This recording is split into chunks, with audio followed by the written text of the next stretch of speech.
It's me, oh Lord, standing in the need of prayer.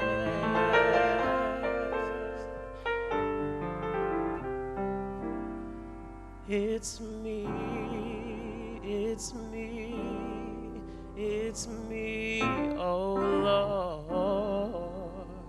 Lord, standing in the need of prayer.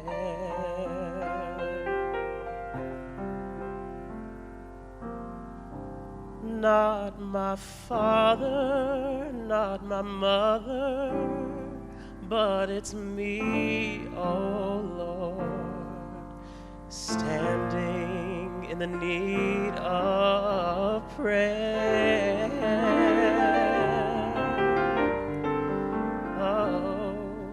Not my sister, not my brother, but it's me, oh Lord, and I'm standing in the need of prayer.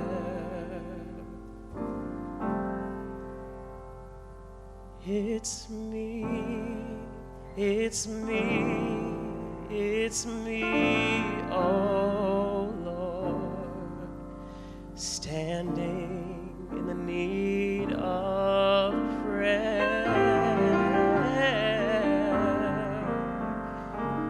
It's me, it's me, it's me, oh Lord, and I'm standing in the need of prayer.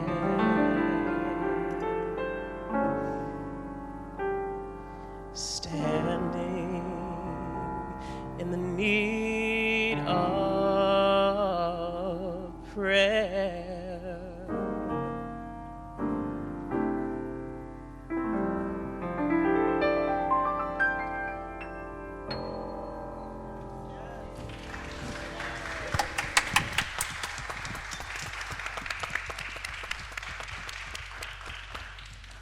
That was Malachi Woodard, who's a senior here at Wake on vocals, accompanied by Dr. Guthrie Ramsey on piano.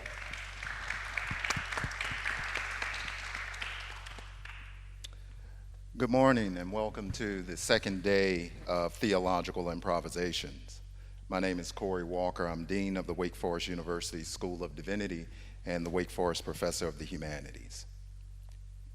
Dear listener, all praise be to God, to whom all praise is due.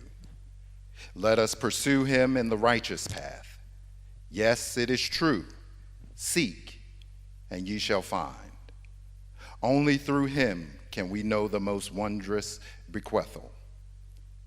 During the year 1957, I experienced, by the grace of God, a spiritual awakening which was to lead me to a richer, fuller, more productive life. At that time, in gratitude, I humbly asked to be given the means and privilege to make others happy through music. I feel this has been granted through his grace. All praise to God. As time and events moved on, a period of irresolution did prevail. I entered into a phase which was contradictory to the pledge and away from the esteemed path, but thankfully, now and again, through the unerring and merciful hand of God, I do perceive and have been duly reinformed of his omnipotence and of our need for and dependence on him. At this time, I would like to tell you that no matter what, it is with God. He is gracious and merciful. His way is in love, through which we all are. It is truly a love supreme. This album is a humble offering to him, an attempt to say thank you, God, through our work, even as we do in our hearts and with our tongues. John Coltrane, liner notes, A Love Supreme, 1964. So, our guiding question for this morning, these esteemed panelists, is how do you think about the sacred?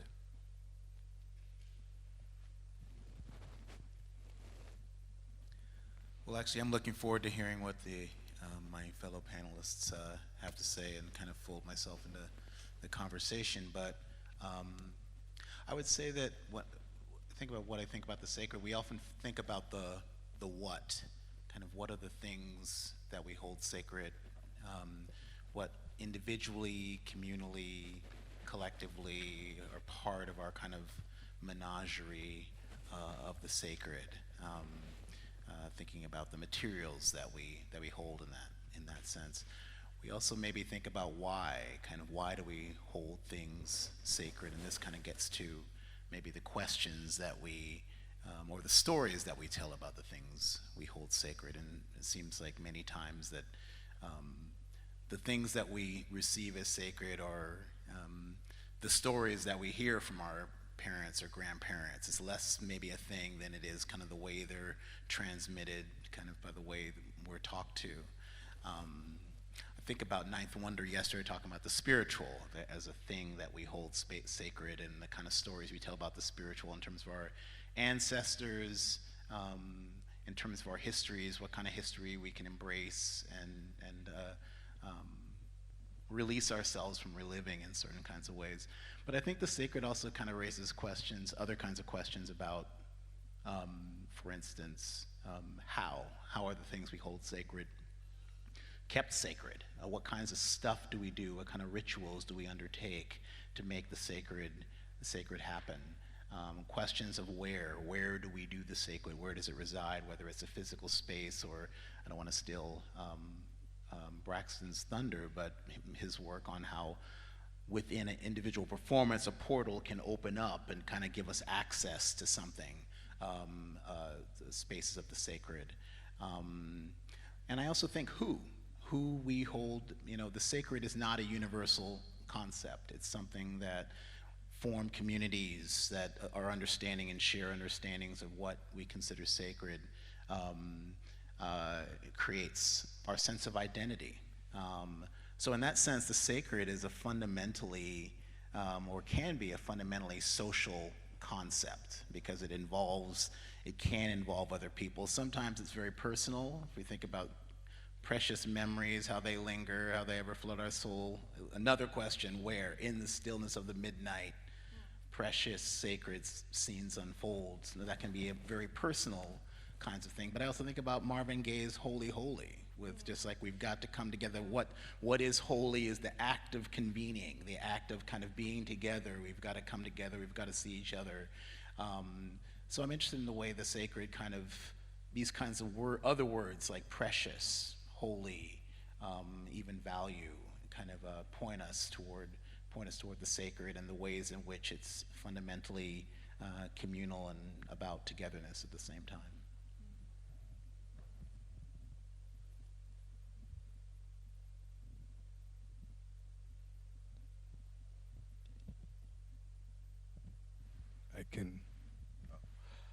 I guess I can chime in secondly to say, I think about the sacred in terms of audacity and willfulness. The title of my first book, Healing for the Soul, comes out of the coda, really, of Richard Smallwood's title track for his recording from 1998. And I took that as a kind of big category for all the kinds of things gospel asserts is possible, right? There's healing for the soul, healing for the body, healing for the mind. There is a remedy potentially available for all that ails me, that ails the world, that ails all the places we find ourselves. And so for me, that is an invitation to a kind of audacious claim that what is not all that can be, right? Or that what is presenting itself to me in the material world is not all that actually already is. Sean Crowley talks about otherwise possibilities, right? I think that relates the sense that I might and I must not be content with the present arrangement of my personal life, of the world around me, that indeed I must be unsatisfied, dissatisfied is the proper word, dissatisfied with what I find. I think gospel breeds that, and so that's important because, you know, the history of black sacred music as an allegedly escapist, you know, compensatory framework, right, gets overturned if you recognize that no, the claim that there's a balm in Gilead means that, you know, you seem to be able to oppress me now, but you won't always be able to, right? That more than otherworldly, so much of the sacred is interworldly, right? About accessing and conveying power, right? That is most visible when it is put to work against other evil, unjust kinds of power.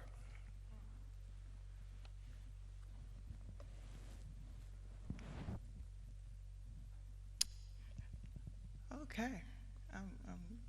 There's so many thoughts that flood. How do I think about the sacred? Actually, I'm drawn to the ways in which we listen, our listening practices, how we hear each other. A few years ago, my father passed away, and I mention that because he was one of the folks who carried the training of being a radio man.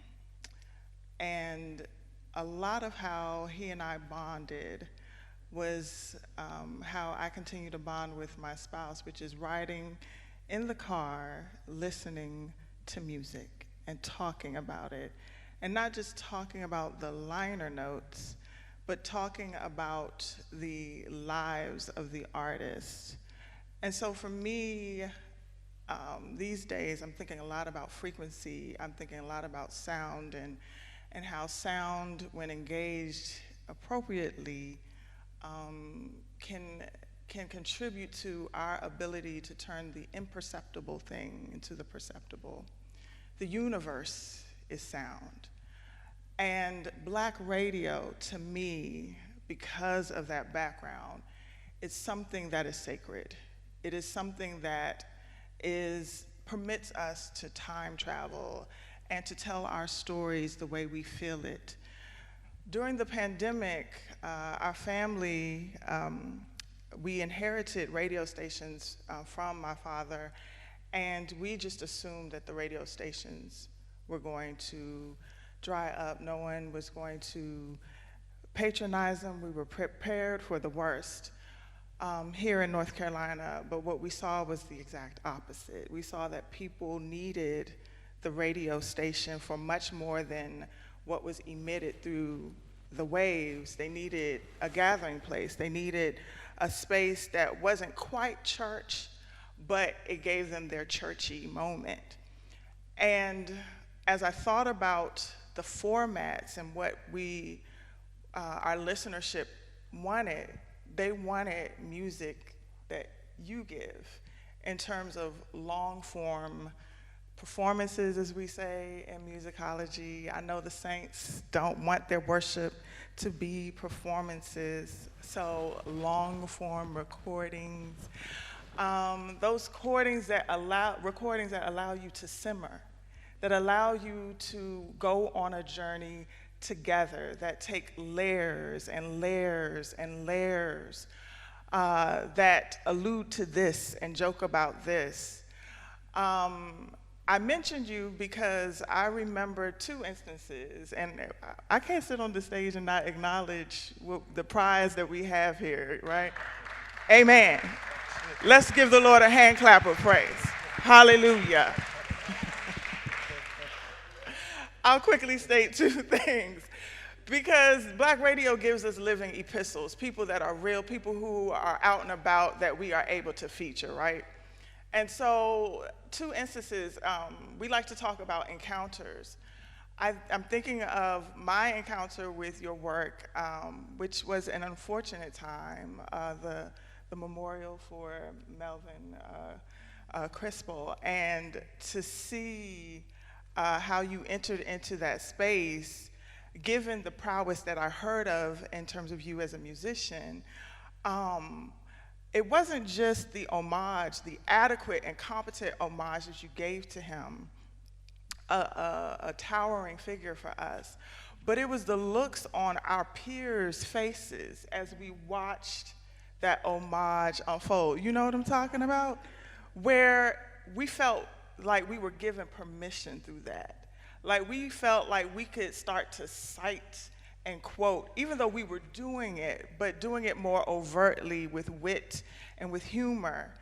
And it occurs to me that where radio is going outside of the Black radio format, these giftings are not permitted to unfold in the way that is true to our tradition, beyond the 3-minute piece.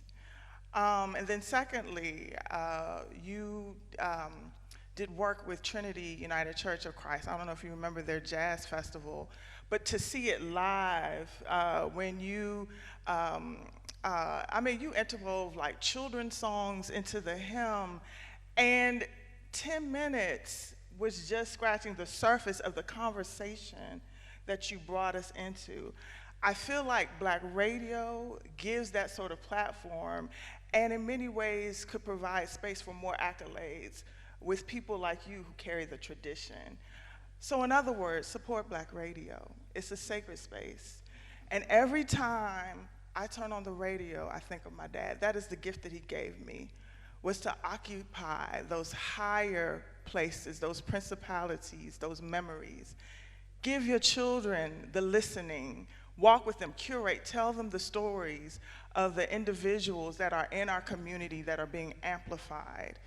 Black radio is our ability to time travel, whether it is through a long form performance or when you go on, your sons and your daughters will be able to tell your story in the way I am today.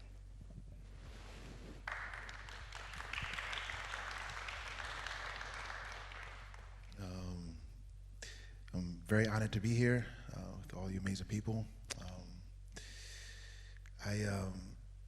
When I think about sacred, I think about my early childhood upbringing playing in church. I think about the times that was spent. I used to have keys to my godfather's church, and me and my godbrothers used to go in there and play, but more than play music. It was, now that I look back, it was like spending a lot of time with God. We would think about like altar call moments and how we can play songs through the altar calls, or we would think about the most burning chords we can play when shout music came around. And we was very intentional about like seeing people be blessed through the music that we was playing. And I think about those moments in what I'm doing now and how that translated, because music to me is sacred.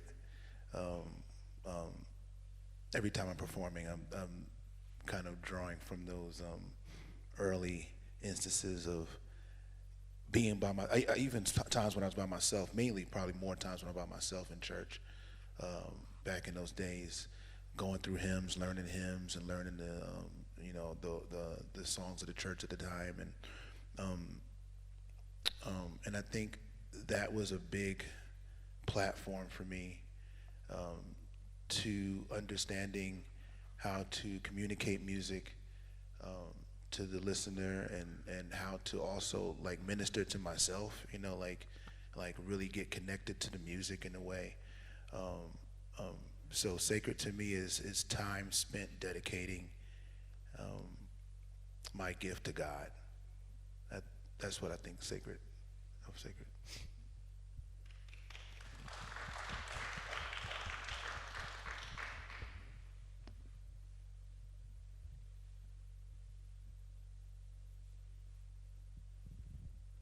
actually have a question for my fellow conversationalist. I mean, is there the idea of the sacred without the idea also of the profane? Do we need that dichotomy, or is sacred something that kind of can exist on its own, or is there an outside of the sacred that we're also accounting for and thinking about the sacred?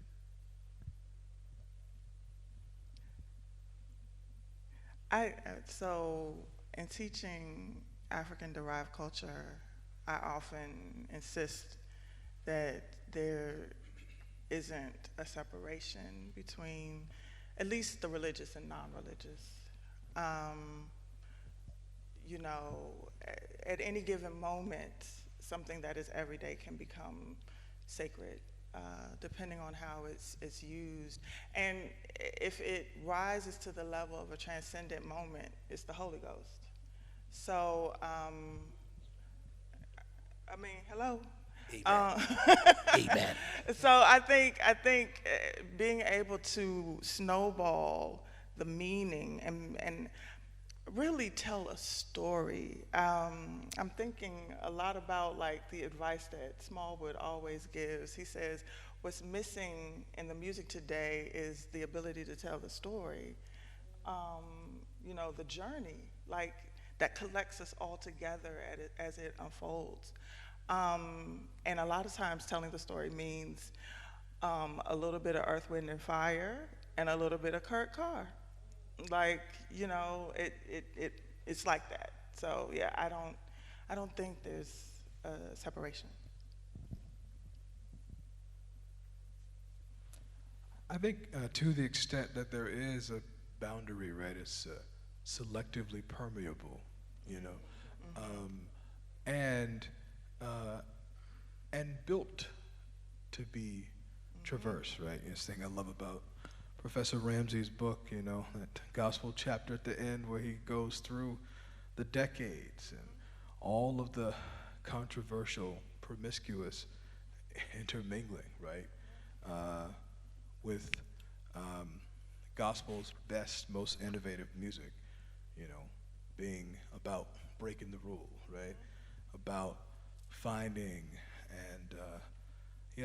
and incorporating and remaking that sort of traffic in and out across the alleged boundaries between sacred and secular. So I think if the dichotomy holds, it holds only because it's a useful way to chart the creativity, right? That the whole point, in a way, right, is I think to appreciate, right, all the profundity that exists, right, to think about God as creator and to think about creativity writ large as something too big to be constrained successfully, right?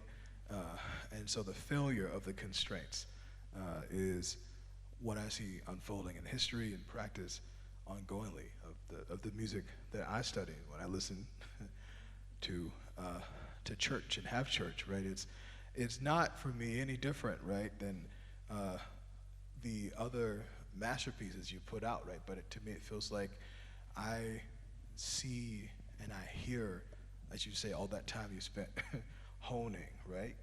Because I think the thing about the sacred space of the church, or the sort of, there's a devotional aspect to anybody who's going to be a good musician, right? You got to spend a lot of time in a room by yourself, right? There's a kind of prayer life there, and I think that that's what that study opens you to study the whole musical world omnivorously, and then come back, right, to minister from a place where the wealth of what you've ingested, right, can then allow you to feed so many others.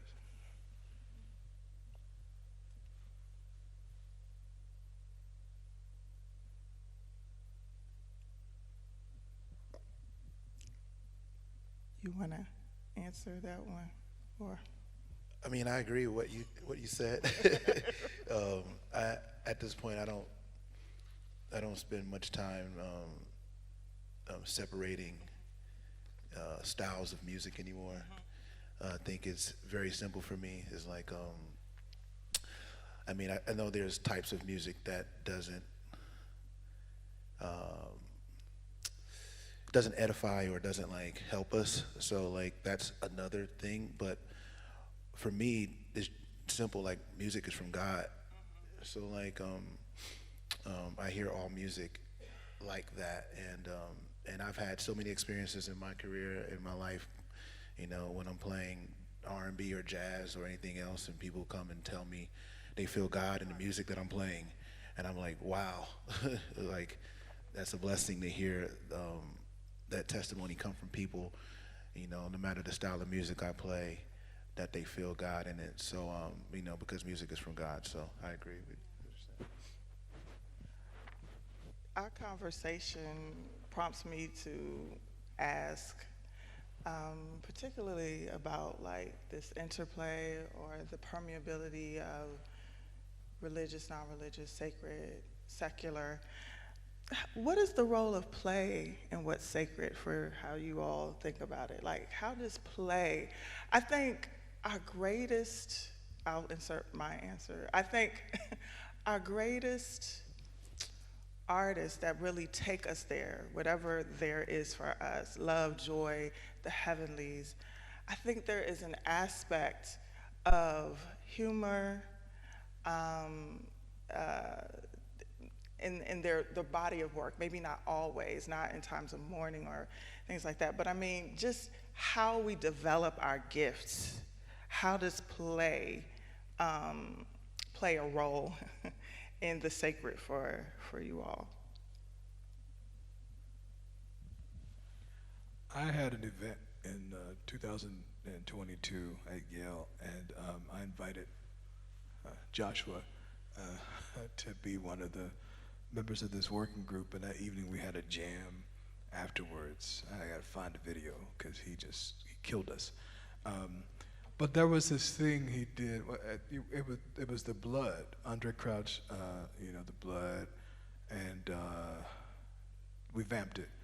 Never lose its power, you know, over and over again. And I was on the front row, and I just like go get the microphone, and he did. And he did the love lifted me thing. But you just had such a good time doing some crazy stuff, right? The kind of, you know, virtuosic stuff that, you know, if you heard this person sing, you know you expect to hear. But that moment was, to me, I was laughing, literally cackling the whole time he was doing it. And that's what I do whenever I hear a good sermon, because I mostly just chuckle, right? And I think that there is something about the joy of the gift that you get to see in those moments of play, musical wit, right?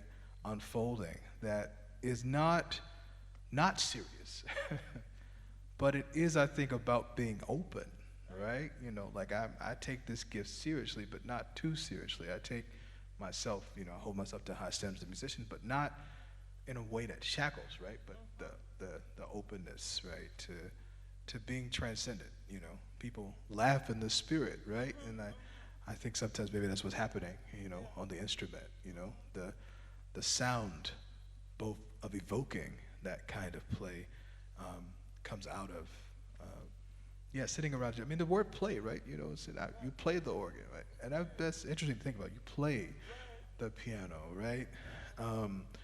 As opposed to simply, you know, I'm rambling, but I just occurred to me that that's the term of art, right? Is to play. And maybe that's a thing you think about, like the sort of prodigious aspect of somebody who started when you did. And I wonder if that's one of the keys to being so great, right? Is that you never stop playing, right? In the way you were at the beginning. But anyway. If I could just interject, I'm thinking of a particular moment back in Chicago when I went to a PJ Morton concert. And at the end of the concert, we were all, you know, putting our stuff back together, and then all of a sudden, they started playing "Sometimes You Wanna Go," and folks broke out in harmony, like it was choir rehearsal. People's hands were up. Where everybody, I was like, but what if we did that in our churches as the benediction? I was writing notes. I was like, that's that's a fire benediction. And then when it was no music, oh my God, like everybody came out and just lifted their voice. And it goes back to me about that sacred, secular, you know, is there a connection? I mean, I would have thought that Cheers theme song was, you know, yeah, because of how it was activated in that moment. He allowed us to go to church on Saturday night. Yeah, yeah. I think they are really related. I mean, the two words that you all make me think of is linger, as passage and linger, and the kind of the distinction between sacred and the purported secular, that kind of movement into that space. I mean, when you're talking about play, the thing that kept coming to my mind is recess, kind of this moment where you transition to something else. And it's temporal, we're in this time and we're moving into this other time. And this other kind of sensibility and kind of tapping into this other sense of ourselves. And then when you're there, that feeling of kind of lingering and occupying that space, and the way you're talking about that recognition, whether it's a song, someone throws something out, someone responds. I think about a song like, I remember my church growing up singing Sweet, Sweet Spirit. And there's something about the singing of that song that kind of consecrates a space that it's about. We're here together, we're in this time, we're in this place, and kind of giving yourself permission to linger in a particular place, whether we call it play, whether we call it worship, but a commitment to that time and the people who are in that space, I think, is a really important, is another version of play, but it is kind of the joy that Braxton's talking about. I wonder, yeah. Cory, if you would talk about or can recall like your most productive mistake musically. Like, I wasn't trying to do it, but it sounded so good that I built a piece around it, or, you know, made it one of my idioms that I do over and over. Like, or just if you could think of any time, like when you were just, I'm really just playing around, you know, and the playing around turned into something else.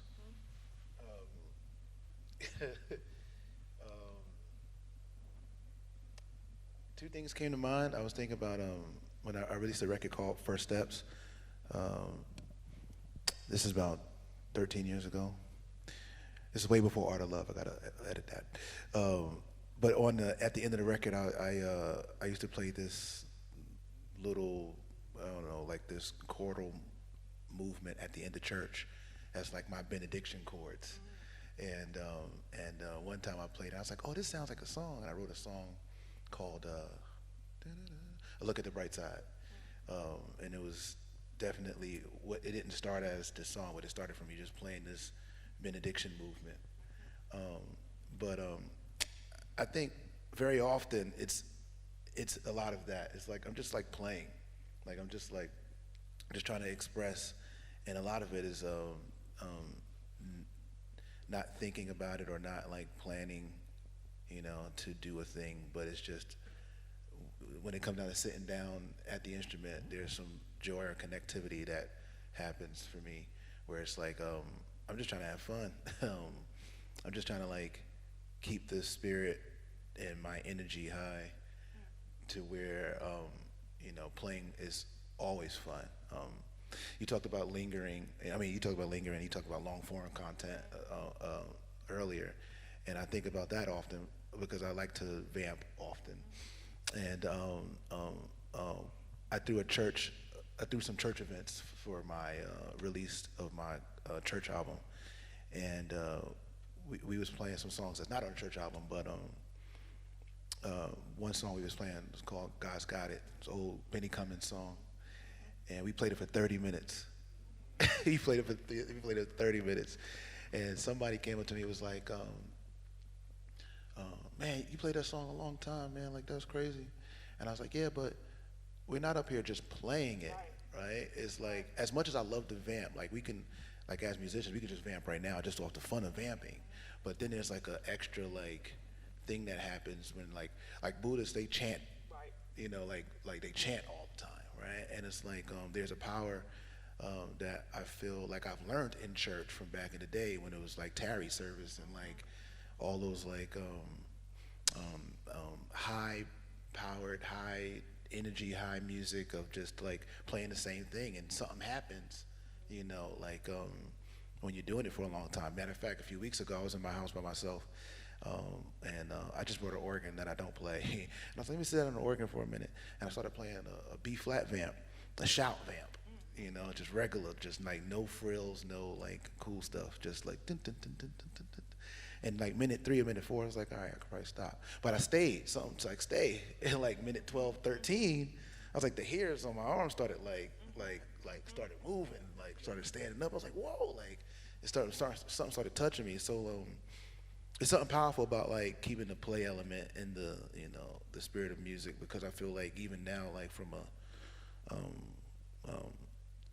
a professional standpoint, we have like stems and computers taking away the play element for musicians, and it changes the trajectory of how people, how we can ascend the instrument, or you know, like really move the instrument through in a performance. So a lot of it is just playing. A lot of it for me is just like sitting down and, you know, just trying things out and seeing how far I can take them.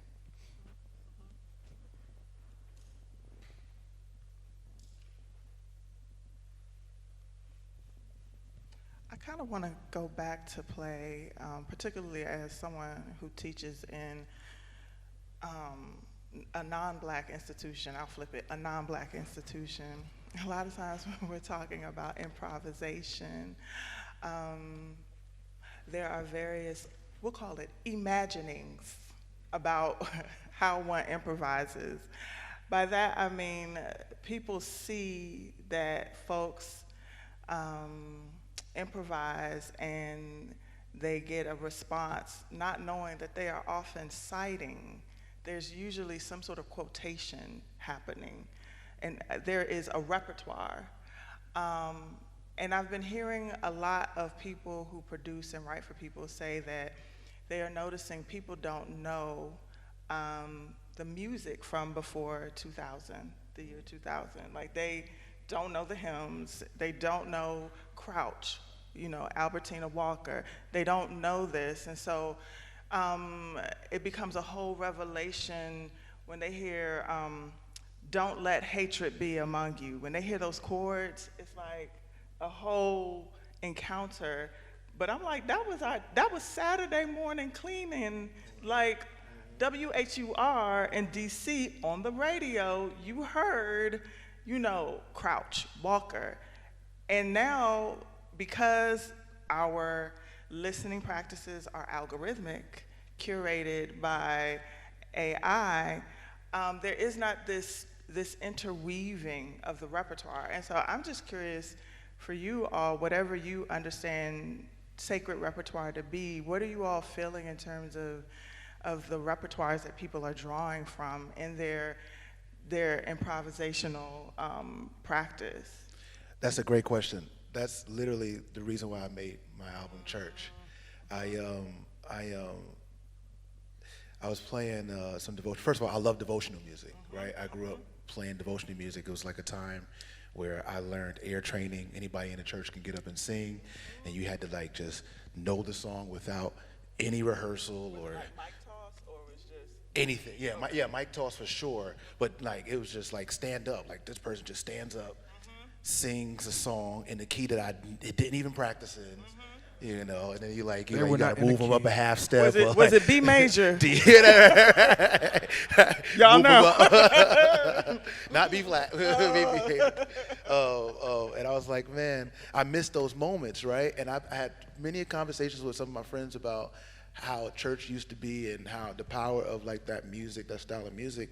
And we always talk about gospel music and how we don't hear that. And I was thinking, if I don't record some of these songs, that we won't hear them. I know people who go to church know these songs, right? Like the people who like grew up around my time and stuff like that, like they get the understanding. But the people that's under me and, you know, the younger ones, right? Like they don't know but devotional. Like it's all about praise and worship now. You know what I'm saying? There's no shade to praise and worship, no shade to CCM, no shade to like all these like new things, Hillsong, right? But there's something super still powerful about I get joy when I think about it. Like I go into a church right now and play I get joy and think about it, and the church go crazy. And I'm like, wow, like this is still working, even on young people. Like even on people that like don't come from where we come from, right? So I'm like, that's why I made my church record, because I'm like, if I can get more musicians or more of us to like practice the blues and practice like the foundational parts of music, then I feel like music from the younger generation would be like, you know, go and higher, and they'd take it to the next step. But I feel like it's a super disservice that like gospel music, especially. I don't know if other people are like this or other genres. Maybe you guys can correct me. But like when I go to jazz hangs, like a jazz jam session, they're still playing "Take the A Train," and that was written in 1920. Like I don't know. Like, you know, they're still playing, you know, all these older songs, and in the church, it feels like we're looking at "I Get Joy When I Think About It" and these older songs as like they're corny or like they're old or they have no, you know, point in being in today's worship services and stuff like that. So literally, that's why I made the church album. That's why I called it Church. That was the whole mantra of just like I wanted to keep this music alive in the way that I know how, the way I've heard it, the way I've grown up in it, and I hope that people would take it to the, you know, take that and to the next level. I think that's part of why I think that the sacred is so, in addition to being connected to the social, is so connected to the idea of memory, that the act of memory itself, of remembering with oneself, with others, that moment where a song, you know, this, I mean, you know, Dr. Watson's always introduced, let's go back for a while, it's kind of introduced with a rhetorical gesture of kind of going, of going back in a lot of ways. And I just guess I wonder about generational, because in some ways what we're talking about is what happens to the sacred when we start to forget, when things kind of pass generationally. So where do you all see the kind of rituals? Are there new rituals of memory? Is it a matter of kind of holding on to older rituals of memory, kind of reconfiguring those for the present generations? How does that memory happen to keep the sacred? The sacred will always be alive, but to kind of keep the things we value alive.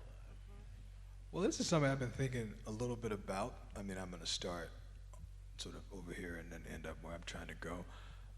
Because I do think there's a white supremacy, right, to a lot of the forgetting that's taking place, right? That in a lot of corners of the black church, you know, or now multicultural churches, people became convinced that the way to worship was to worship like white people, right?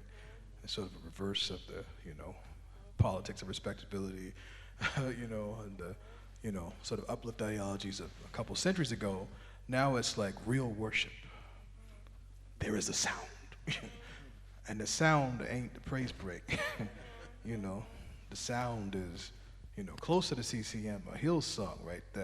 That is emptied of the problematic blackness that's too cultural to be, you know, I'm gonna get in trouble.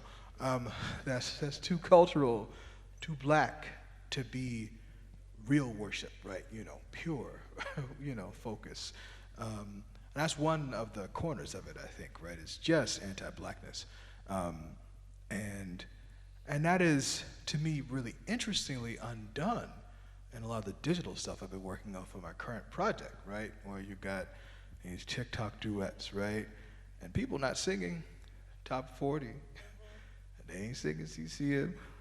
It's somebody singing, you know, I Get Joy When I Think About, and then somebody tags Emmanuel Roberts in it, you know, and then he does a TikTok duet, right?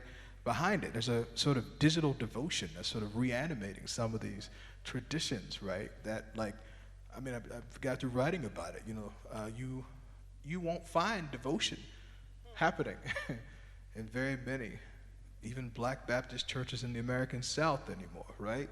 Where devotion is happening is online, right? In this interesting kind of third space that emerges.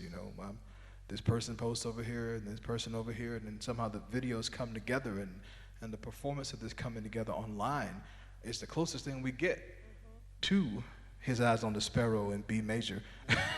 You know what? You know, That be major. every time anybody sang a song, the hardest songs were always in the hardest keys. So I'd say I got tired of being embarrassed. So I had to learn how to play in B major because they never sang His Eyes on the Sparrow in C. It's only a half step, you try to encourage them, up. but they were unmovable and unflinching about their B major. But you don't see that. That sort of improvisatory practice, the kind of, historical memory, right, that we're trying to keep. And so I think to me that's really interesting that, intensified by the pandemic, but not only, social distancing, but there is, I think, this mismatch that's arising, right, between the sort of lived religion online in a lot of corners. And you just don't hear that on Sunday morning, like if these are church-going people, the church they go to on Sunday morning, they're not singing that kind of congregational stuff. So that's really, to me, a fascinating thing I'm working through. I want to affirm, though, like, don't you think that there has been almost also at the same time a sort of reveal of people's interior practices? Because I'm unwilling to let go of the idea that the deacon in the church, who was my grandmother and grandfather, like, I'm unwilling to let go of the fact that they had the devotion that led up to the Wednesday, service. And in some ways, did this pandemic make us actually focus in on these more discrete practices that weren't as performative or for popular consumption, but that were sustaining us and that were the ellipsis between the Sunday to Sunday? I want to say that private devotion was there. It's just we now have to actually sit with the intention behind it and, like, how is it sustaining us? Don't you think? Yeah, I think so. And I think the thing I'm interested in is the mismatch, to me, has never been wider between what's happening on Sunday morning in a lot of places. Whereas historically, my grandma would have sang "Pass Me Not at Home," and then she went to church. And they were doing that there too now, But the repertoire for public worship and private devotion, even if it's the sort of semi-privateness of the kind of digital episteme, just seemed to me like increasingly distant. Now, I haven't done no deep empirical studies, so I can't tell you, according to the Pew Research Center, anything. But I'm convinced, that there is like a coming undone of that, of that relationship that I do think, is then about the question of, like, what is worship? If they stop resembling each other, generically, right? And I think that's and also what kind of musicians get formed? They don't ever have to learn how to play His Eyes on the Sparrow in B major, teaching theory, and college learning theory, I became a music theorist in part because I was so good at harmonic dictation. I don't have perfect pitch. I used to want it, but I'm glad I don't because I had to learn how to hear relative pitch, and noticing the skills, right, that are not present. That's sort of the underside of what you said about not knowing music before 2000. There's a certain training that you could get or forced into that you might be able to make it without when you don't have devotion, now. And so that's not just in terms of learning the music and the history and being able to draw from it. So when you write Angels, Richard Smallwood, you can do all night in the bridge, Now there's a certain emptiness or near emptiness to some of the trying to create ex nihilo, right? It's always in Black culture been about revivifying, the stuff that came before. And that, I think, is something we risk losing. But, the church has helped us.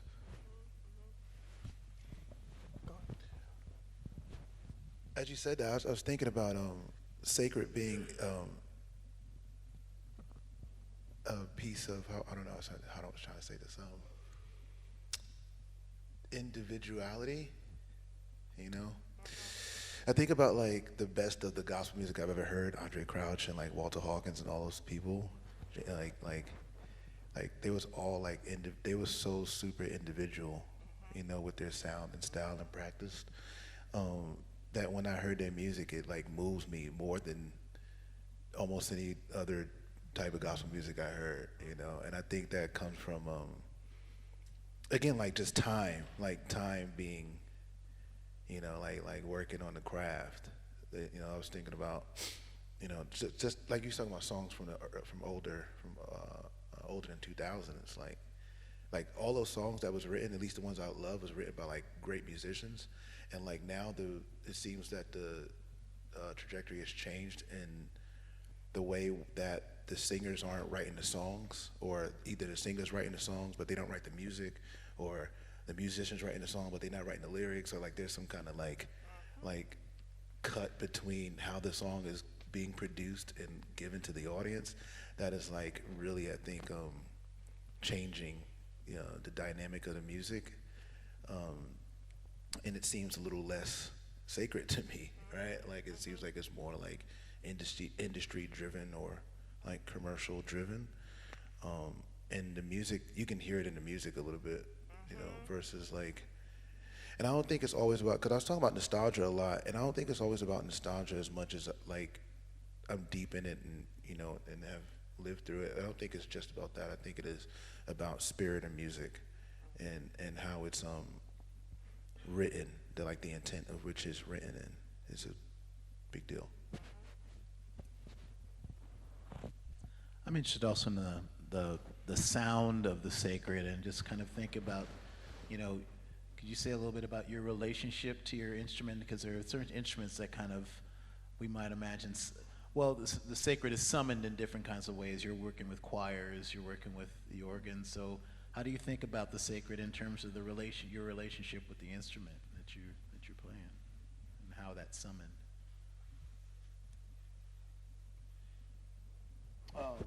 I think I'm fortunate enough to play the organ, which seems to be, at least in my opinion, one of the most sacred things. Growing up in church, seeing the organ play behind the preacher, and, you know, for prayer and for the announcements, and I mean, like every time, like from the time I walk into church, the organ, as soon as I turn the organ on, it's like, you know, for people walking in, for people walking out, altar calls or whatever the case is, it's like the organ was always there, and it made me think that it still makes me think that I'm communicating, or I'm like, what's the word? Just trying to bring a presence of like the Spirit of God into the room through the instrument, and the organ is such a soulful instrument that when you get deep into it, the sonic of it, the drawbars, and the functionality of it, that it translates in a very, very soulful, touching way, and you know, I just feel like I'm fortunate enough to have that vehicle to translate the sacred energy, the sacred sound of spirit music.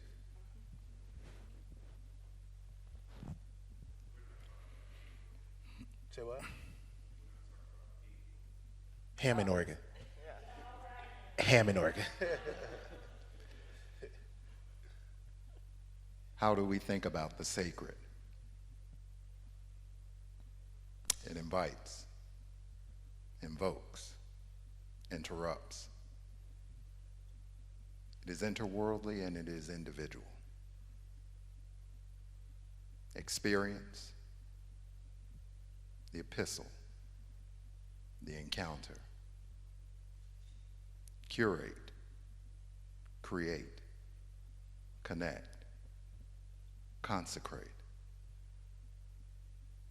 fun, joy, play. How do we think about the sacred?